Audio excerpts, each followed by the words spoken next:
This manhunt was one of the largest in Texas history.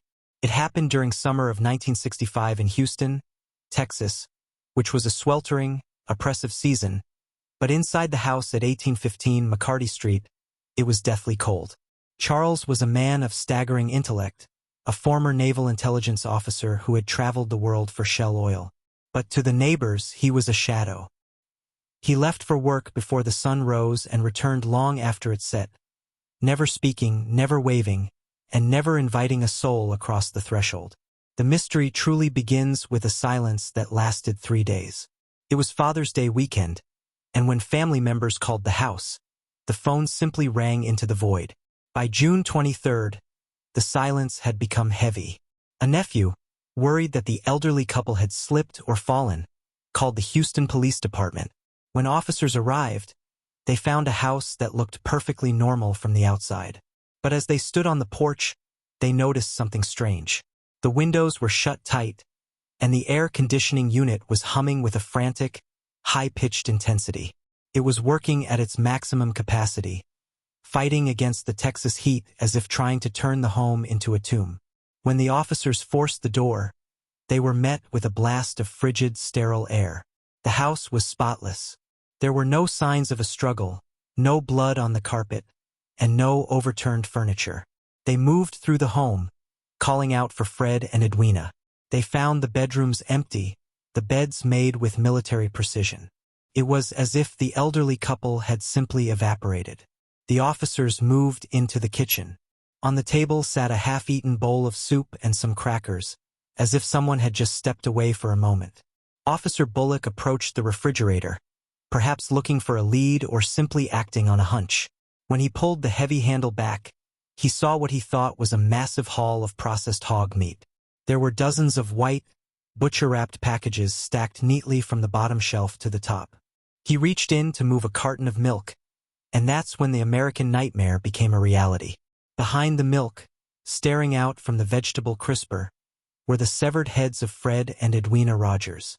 The investigation that followed revealed that the killer had taken the couple into the bathroom and used the bathtub as a makeshift surgical suite. They had been drained of every drop of blood, their bodies dismantled with the expertise of someone who understood both anatomy and the mechanics of a saw. The killer had spent hours, perhaps days, scrubbing the bathroom with industrial cleaners until the porcelain shone. Even the internal organs had been meticulously removed and disposed of down the sewer lines. All eyes immediately turned to Charles, the naval intelligence officer. He was the only other person with a key. But when police looked for him, they found his life was as much of a mystery as the murder itself.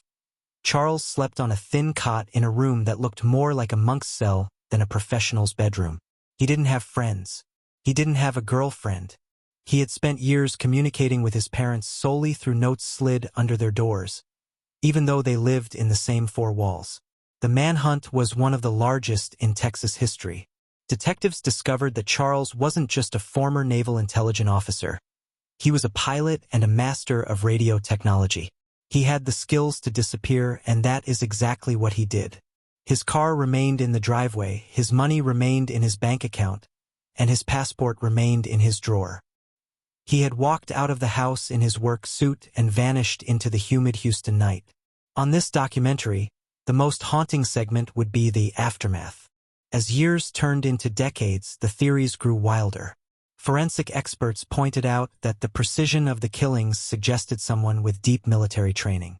Rumors began to swirl that Charles was a contract killer for the CIA, or that he had been involved in the plot to assassinate JFK just 2 years prior. Some claimed he fled to South America, using his geophysics background to hide in the deep mining camps of the Andes. But the most chilling theory is the simplest one, that Charles Rogers never left Houston, that he watched the police tape go up from a distance, watched his childhood home be demolished years later, and lived out his life as one of the many faceless, invisible men that populate the edges of every American city. To this day, the case remains officially unsolved.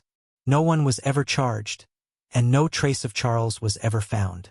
He remains the man who turned his own home into a slaughterhouse and then became a ghost, proving that the most dangerous person in the world isn't the one lurking in the shadows outside.